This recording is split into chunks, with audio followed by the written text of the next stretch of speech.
Zuzi, zavolala som ťa sem dnes na tento náš výlet, pretože vieš, že ja rada fotím a ja by som chcela ťa poprosiť, či by si mi dala nejaké tipy a triky, ako posunúť túto moju úroveň na nejakú lepšiu.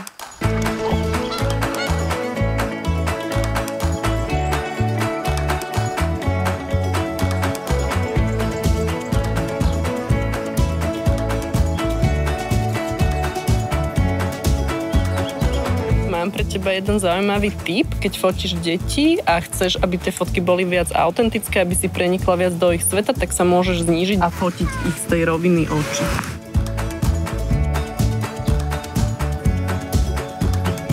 Ej, Duško, aj tu je zajačik, pozri.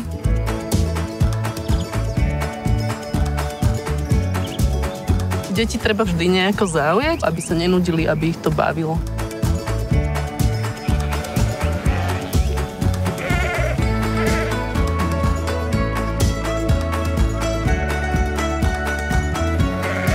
Trošku sa zaťahlo a rozpršalo sa a my si musíme teraz trošku prestaviť nastavenia fotoaparátu. Fotíš na manuáli, zdvihneme si trošku ISO, aby si vedela skrátiť čas, aby si nemala deti a ovečky rozmazané.